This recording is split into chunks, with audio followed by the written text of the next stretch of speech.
അതെ തീർച്ചയായിട്ടും നമ്മൾ ഈ പറയുന്നത് പോലെയല്ല. അവര് നാളെ വലിയൊരു മത്സരത്തിന് ഇറങ്ങുന്നതാണ്. നമ്മൾ കളിതമാശ പറയുന്നതാണ്. പക്ഷെ അവരങ്ങനെയല്ല. അവരുടെ ഒരു ജീവൻ മരണ പോരാട്ടം, അവരുടെ ഒരു അഭിമാന പോരാട്ടം എന്തോ അതൊരു ആവേശമാണ്. ആ ഓളപ്പരപ്പില് എന്താണ് നമ്മൾ തീ എന്ന് പറയുന്ന പോലെ, അഗ്നി എന്ന് പറയുന്നത് പോലെ അവരുടെ കൈയും ആ തുഴയുടെ വേഗവും ആ പുന്നമടക്കായലിലെ ആ ഓളപ്പരപ്പ് അവിടെ ഇത് കണ്ടിരുന്നോ? എന്തൊരു ഇതാണ് ഈ ഒരു ബോട്ട് ക്ലബിന്റെ ക്യാമ്പാണ്. ഇത് സെന്റ് തോമസ് ചർച്ചാണ് പള്ളാത്തുരുത്തി സെന്റ് തോമസ് ചർച്ചിന്റെ ക്യാമ്പിലാണ്, അല്ലെങ്കിൽ അതിന്റെ ഓഡിറ്റോറിയത്തിലാണ് ഈ പള്ളാത്തുരുത്തി ബോട്ട് ക്ലബ് താമസിക്കുന്നത്. നോക്കുക എത്ര ഭംഗിയായിട്ട് ഇങ്ങനെ കിടക്കുകയാണ് നീണ്ടു നിർന്ന്.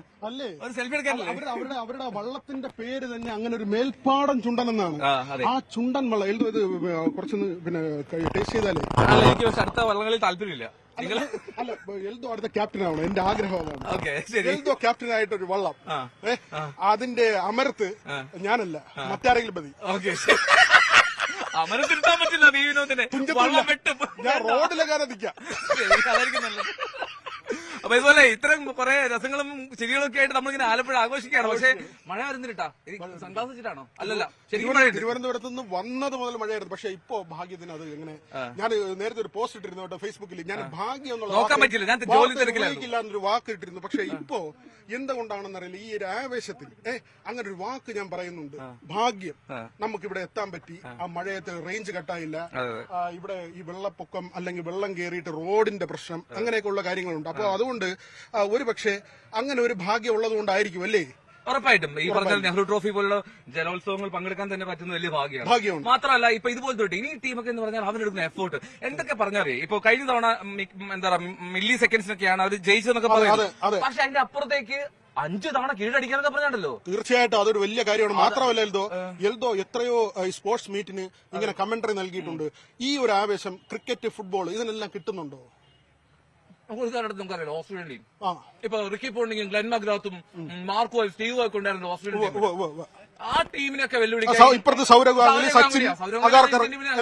പോരാനുള്ള പ്രചോദനം സച്ചിൻ, സഹീർ ഖാൻ, വീരേന്ദ്ര സേവാഗ്. അപ്പൊ അതൊക്കെ നമ്മൾ കൊതിച്ച ഒരു ആഗ്രഹമുണ്ടല്ലോ ഓസ്ട്രേലിയൻ ടീമിനെ പോലെ ആവുക. ഇപ്പൊ ഇന്ത്യ ഏകദേശം അതുപോലെ ആയി. ഞാൻ മധുരകൾ കഴിക്കുന്നതിന്റെ ഒരു അല്ല, അത് കഴിച്ചോളൂ. ആ മധുരം വേണം. നമ്മൾ ഇന്ത്യയുടെ വിജയം, നമ്മൾ വേൾഡ് കപ്പ് നേടിയത്, 2020 നേടുന്നത്, അതെല്ലാം പറയുമ്പോഴത്തേക്ക് ആ ഒരു ആവേശം വരണം എൽദോ നമ്മുടെ മനസ്സിൽ. ഇവരെല്ലാവരും മത്സരിക്കുന്നു. ഇപ്പൊ ഏറ്റവും കൂടുതൽ ടീം അങ്ങനെ മത്സരിക്കുന്നുണ്ട്. അത് സ്വാഭാവികമായിട്ട് എണ്ണം കൂടുന്നുണ്ട്, അവർക്ക് ചെലവ് കൂടുന്നുണ്ട്. അതിന്റെ സർക്കാരിന്റെ ഭാഗത്തു നിന്നുള്ള ചില സഹായങ്ങൾ വേണ്ടി വരേണ്ടതുണ്ട്. കൂടുതൽ ടൂറിസ്റ്റുകൾ ഇവിടേക്ക് വരേണ്ടതുണ്ട്. അങ്ങനെ കുറെ കാര്യങ്ങളുണ്ടല്ലോ ഇല്ലേ? പക്ഷേ ഈ സർക്കാരിന്റെ ഭാഗത്തുനിന്ന് വലിയ സഹായം ഇല്ല എന്നുള്ളത് ശരി തന്നെ. പക്ഷെ അപ്പോഴത്തേക്കും ഈ ഇതിനൊരു അഭിമാനമായി കാണുന്ന കുറേയധികം സ്പോൺസേഴ്സ് ഉണ്ട്. ഇപ്പൊ വള്ളംകളിയിൽ നമ്മൾ അവർക്കൊരു സല്യൂട്ട് കൊടുക്കണം. ഉറപ്പായിട്ടും ഈ പറഞ്ഞാൽ പൈസ എറിയുന്ന ആൾക്കാരുണ്ടല്ലോ. തീർച്ചയായിട്ടും അതിന്റെ അത്ര സല്യൂട്ട് എന്ന് പറയാൻ ഉപയോഗിക്കാനുള്ള വാക്കുണ്ട്. കാരണം ഈ വള്ളംകളിയിൽ എപ്പോഴും ക്യാപ്റ്റന്റെ പേര് ശ്രദ്ധിച്ചിട്ടുണ്ടാവും. അത് ഇവിടുത്തെ കുട്ടനാട്ടുകാർക്ക് അറിയാം. ക്യാപ്റ്റൻ എന്ന് പറഞ്ഞാൽ അത് നോൺ പ്ലേയിങ് ക്യാപ്റ്റനാ, വേറെ ആരുമല്ല. പൈസ മുടക്കുന്ന സ്പോൺസറാണ് ക്യാപ്റ്റൻ. വള്ളംകളി ടീമിന്റെ ക്യാപ്റ്റന്റെ പേര് അധ്വാനിക്കുന്ന പൈസയാണ് ഇതിനു വേണ്ടി മുടക്കുന്നത്. അപ്പൊ അതുകൊണ്ട് അദ്ദേഹത്തെ ക്യാപ്റ്റൻ എന്ന് വിളിക്കും. ഇപ്പോൾ നമ്മൾ തൊട്ടു മുമ്പ് കണ്ട ആശാന്റെ പേര് ലീഡിംഗ് ക്യാപ്റ്റൻ ആണ്. കാരണം ക്യാപ്റ്റൻ അത് 2 ക്യാപ്റ്റനാണ്. അത് ഒരുപക്ഷെ പ്രേക്ഷകർക്ക് അറിയാവുന്നറിയില്ല. ഈ പൈസ മുടക്കുന്ന ആള് ക്യാപ്റ്റനും വള്ളം നിയന്ത്രിക്കുന്ന ഇതിന്റെ തുഴച്ചിലിന്റെ ടീമിന്റെ ക്യാപ്റ്റൻ ലീഡിംഗ് ക്യാപ്റ്റനും പ്ലേയിങ് ക്യാപ്റ്റൻ. ടീമിലില്ലാത്ത ഒരാൾ ക്യാപ്റ്റൻ ആവുന്ന അപൂർവം ഗെയിമായിരിക്കും. അങ്ങനെ ഒരു വിചിത്രമായ അല്ലെങ്കിൽ അത്ഭുതമായ ഒരു കാര്യമാണ്. 2 ക്യാപ്റ്റന്മാരുള്ള ഒരു മത്സരമാണ് അല്ലേ? എത്ര മനോഹരമാണ് നമ്മുടെ നാട്ടിലെ ഈ ഒരു കായിക വിനോദം. അവിടെ 1ാം നിലയുണ്ട്, 2ാം നിലയുണ്ട്, 3ാം നിലയുണ്ട്, 4-5 നിലക്കാർ വരെ ഉണ്ട്. തീർച്ചയായിട്ടും ഈ വള്ളം എന്ന് പറയുമ്പോൾ ഇത്ര നീളത്തിലാണല്ലോ. ഏറ്റവും മുമ്പിൽ അതായത് കൂമ്പ് എന്ന് പറയും, വള്ളത്തിന്റെ ചുണ്ട്. അപ്പൊ കൂമ്പിലിരിക്കുന്ന ആളുടെ അടുത്ത് മുഴുവൻ കഴിക്കണമെന്നില്ല, കുറച്ച് ഞാൻ കഴിച്ചോളാം. പറഞ്ഞോളൂ. ശരീരത്തിനുള്ളിൽ കഴിച്ചോളൂ. അപ്പൊ ചുണ്ടത്ത് ഇരിക്കുന്ന അല്ലെങ്കിൽ കൂമ്പിലിരിക്കുന്ന ആളിലേക്ക് കമ്മ്യൂണിക്കേഷൻ എത്തണമെങ്കിൽ നിലനിലയായിട്ടാ പോവുക. കമ്മ്യൂണിക്കേഷൻ സ്റ്റെപ്പ് ബൈ സ്റ്റെപ്പായിട്ട് മുന്നോട്ട് പോകണം. അതിങ്ങനെ ഒരു പൽചക്രം പോലെ കറങ്ങി പോയാലാണ് കൃത്യമായിട്ട് ആ തുഴയുടെ വേഗവും തുഴയുടെ ആയാസവും ഒക്കെ നിശ്ചയിക്കാനും പറ്റും. അപ്പം ഈ ലീഡിംഗ് ക്യാപ്റ്റൻ എപ്പോഴും ഒരു ആ ഇടിയനും താഴക്കാരൻ നിൽക്കുന്ന ഭാഗത്തായിട്ട് നിൽക്കാം, അല്ലെങ്കിൽ 1ാം നിലയിൽ നിൽക്കും. അയാളുടെ കണ്ണും കമ്മ്യൂണിക്കേഷനും ഈ മറ്റുള്ളവരിലേക്ക് ബന്ധപ്പെട്ടുകൊണ്ടിരിക്കും. അയാൾ ഇങ്ങനെ കണ്ണുകൊണ്ട് നോക്കുന്നതും അല്ലെങ്കിൽ അയാൾ കണ്ണുകൊണ്ട് കമ്മ്യൂണിക്കേറ്റ് ചെയ്യുന്നതും കൃത്യമായിട്ട് മറ്റുള്ളവർ ശ്രദ്ധിക്കും. അങ്ങനെയാണ് അതിന്റെ തുഴയുടെ വേഗം കൂടുന്നതും ഈ ട്രംപറ്റ് അല്ലെങ്കിൽ എന്താ പറയാ ആ പെപ്പരപ്പെ ഊന്നതിന്റെ വേഗം കൂടുന്നതും ഇലത്താളം മുഴുകുന്നതും എല്ലാം. അപ്പം ഇതിന്റെയൊക്കെ ഒരു സാഹചര്യം കാണാം. മഴ എത്തി. നമ്മൾ പറഞ്ഞു തിരുവനന്തപുരം മുതലുള്ള പ്രശ്നമാണ്. മഴ വീണ്ടും എത്തിയിരിക്കുന്നു. അശ്വതി, മഴ എത്തിയിരിക്കുന്നു. മഴ വീണ്ടും മഴ.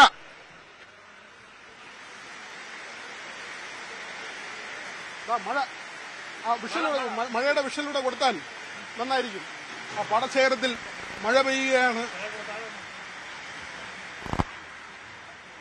എന്തൊരു രസമാണ് അവർക്ക്. പക്ഷേ ഈ വെയിലില്ലാത്തത് കൊണ്ട് തന്നെ കുറച്ച് ക്ഷീണമൊന്നുമില്ലാതെ കാര്യങ്ങൾ ചെയ്യാൻ പറ്റും എന്ന് തോന്നുന്നു അല്ലേ എൽദോ? എന്താ പറയുന്നത്? ഉറപ്പായിട്ടും ഈ പറഞ്ഞ നാളെ ഈ സമയത്ത് മഴയാണെങ്കിൽ പക്ഷേ ആസ്വദിക്കാൻ എത്തിയവർ എത്രത്തോളം ഇത് കൊണ്ടുപോകുന്ന അറിയില്ല. പക്ഷെ അതിന്റെ അപ്പുറത്തേക്ക് ഇവിടെ കാഴ്ച ഗംഭീരമാണ്, നിസംശയം കാണാം.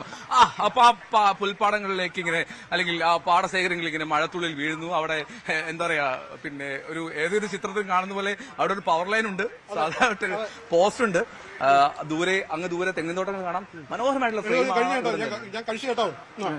അത് പുൽപ്പാടമുണ്ട്, തെങ്ങിൻതോപ്പുണ്ട്, എല്ലാം രസമാണ്. പക്ഷെ സംഭവം ഞാൻ കഴിച്ചു കഴിഞ്ഞു. പക്ഷെ ഈ വിഷൻ ഇത് നമുക്ക് ലോകത്തെവിടെ പോയാലും കിട്ടാത്തൊരു വിഷനാണ് എൽദോ. നമ്മൾ പല സ്ഥലങ്ങളിലേക്ക് യാത്ര ചെയ്യും. പക്ഷെ ആലപ്പുഴ എന്തുകൊണ്ട് ഈ ഗോഡ്സ് ഓൺ കൺട്രി എന്നുള്ള പ്രയോഗത്തിൽ ആലപ്പുഴ അതിന്റെ ഏറ്റവും വലിയ ലാൻഡ്മാർക്ക് ആവുന്നു, അങ്ങനെ എന്തുകൊണ്ട് കേരളത്തിന്റെ അഭിമാനമാകുന്നു എന്നതിന്റെ ഏറ്റവും വലിയ ഉദാഹരണമാണ് ഈ ഇങ്ങനെ ഈ നിൽക്കുന്ന പാടം. ഇത് വിളഞ്ഞു വരുന്നതേ ഉള്ളൂ.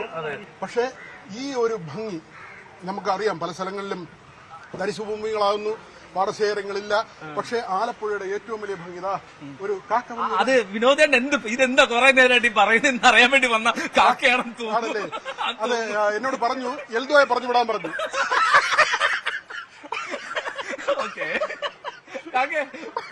തിരുവനന്തപുരത്ത് നിന്ന് വന്ന കാക്കയാണ്.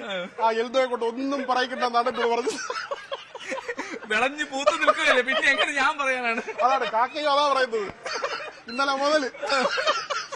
അങ്ങനെ ഏറ്റവും മനോഹരമായിട്ടുള്ള ഒരു കാഴ്ചയാണ്. പക്ഷെ നമ്മൾ എന്തോ അതിനകത്ത് പറയേണ്ടത് ആ ചെറുപ്പക്കാർ +2 പഠിക്കുന്ന നമ്മൾ തമാശ പറയുന്നു അല്ലെങ്കിൽ പരസ്പരം അങ്ങോട്ട് ഇങ്ങോട്ട് ഗോൾ അടിക്കുന്നതിന് അപ്പുറത്തേക്ക് ഇവരെടുക്കുന്ന എഫോർട്ട് ഭയങ്കര. ഇപ്പൊ നമ്മൾ നേരത്തെ ഞാൻ ഈ ഓണപ്പരിപാടിയുടെ ഭാഗമായിട്ട് നിരണം ബോട്ട് ക്ലബിന്റെ ക്യാമ്പിൽ പോയിരുന്നു. അവർ അന്ന് ഏതാണ്ട് 67 ദിവസം ക്യാമ്പായിരുന്നു. അതായത് 2 മാസത്തിന് മുകളിലായി ഇവർ ഈ ഒറ്റ ലക്ഷ്യം വെച്ച് അത്യധ്വാനം ചെയ്യണം. ഇനി അതിൽ മറ്റൊരു കാര്യം കൂടിയുണ്ട്. ഇപ്പോൾ ഒന്നാം തുഴക്കാരൻ, ഈ ഒന്നാം തുഴക്കാരൻ എന്നൊക്കെ പറഞ്ഞാൽ അത് പഴയതുപോലെ ഒന്നുമല്ല. ഏതാണ്ട് 1 ലക്ഷം രൂപ വരെയൊക്കെ ലേലം പിടിച്ചെടുക്കുന്ന ഈ IPL-ലും അല്ലെങ്കിൽ പ്രോ കബഡിയിലൊക്കെ പറയുന്ന പോലെ ഉള്ള ഒരു എന്താ പറയാ സാഹചര്യം ഉണ്ട്. അത്രമാത്രം തുഴക്കാർക്ക് പൈസ എറിഞ്ഞു തന്നെയാണ് ഇത്തവണത്തെ റേസ്. ഇനി മറ്റൊരു പ്രധാനപ്പെട്ട കാര്യം, ഇത്തവണത്തെ ചെറിയ മാറ്റങ്ങൾ. കഴിഞ്ഞ തവണ വലിയ തോതിൽ ചർച്ചയായല്ലോ. ഈ മൈക്രോ സെക്കൻഡ്സിൽ 4 ടീം ഒപ്പത്തിനൊപ്പം എത്തി. അങ്ങനെ പള്ളാത്തുരുത്തി ബോട്ട് ക്ലബിനെ വിജയികളെ പ്രഖ്യാപിക്കുന്നു. അപ്പൊ ആ തർക്കം ഒഴിവാക്കാൻ വേണ്ടി ഒരേ സെക്കൻഡ് വന്നു കഴിഞ്ഞാൽ അവ സംയുക്ത ജേതാക്കളാണ്. ഇത്തവണ അത്തരത്തിൽ ഒരു മില്ലി സെക്കൻഡോ മൈക്രോ സെക്കൻഡോ ഇല്ല. ഇനി മറ്റൊന്ന്, ഈ ചുണ്ടൻ വെള്ളത്തിന്റെ അറ്റത്ത് ഒരു റൗണ്ടിൽ നമ്മൾ ഇപ്പോൾ ഇത്തവണ അതല്ല, അതിന് പകരം ഇത്തവണ സ്റ്റിക്കർ ഒട്ടിക്കുകയാണ്. ഇതെല്ലാം പെർഫെക്റ്റ് ഫിനിഷിംഗിന് വേണ്ടിയാണെന്നാണ് പറയുന്നത്. ഇതെല്ലാം കാത്തിരിക്കാം. പക്ഷേ ഇത് ഈ പറയുന്ന പോലെ അഭിമാനത്തിന്റെ പോരാട്ടമാണ്. ഈ വള്ളംകളി എന്ന് പറഞ്ഞാൽ അത് ഈ മാസങ്ങൾ നീണ്ട തയ്യാറെടുപ്പ്, അതിനേക്കാൾ ഉപരി ഏതാണ്ട് ഒരു വള്ളംകളി നെഹ്റു ട്രോഫി അവസാനിക്കുമ്പോൾ അതിന്റെ പിറ്റേ ദിവസം തുടങ്ങിയാണ് അടുത്ത സീസണിലേക്കുള്ള തയ്യാറെടുപ്പ്. അപ്പോൾ അതിനുവേണ്ടി കണക്കുകൂട്ടൽ, ആ ടീമിലെ ഈ തുഴക്കാരനെ നമുക്ക് പൊക്കണം, അല്ലെങ്കിൽ ഈ അമരക്കാരനെ നമുക്ക് തള്ളി ഇവനെ എടുക്കണം, ആ താളം കൂട്ടാൻ, ആ ഇടിയനൊന്ന് മാറ്റണം, ഇങ്ങനെ ഒരുപാട് കണക്കുകൂട്ടൽ. അപ്പോ പാലോടെ ഇതൊന്നും താഴോട്ട് പിടിക്കാവോ? ഈ പുലിയെ പോലെ നടന്നു വന്ന ഒരു പട്ടിക്കുട്ടിയാണ് ഇപ്പോ ഈ എൽദോടെ ലൈവ് കേട്ടിട്ട് കിടപ്പിലായി. ഇനി എന്ത് ചെയ്യണമെന്ന് എനിക്ക് അറിഞ്ഞൂടാ. അശ്വതി, എൽദോടെ ലൈവായിട്ട് കിടപ്പിലായി. വിനോദിന്റെ തള്ളു കണ്ട് പുള്ളിക്ക് അറ്റാക്ക് വന്നെന്ന് തോന്നുന്നു.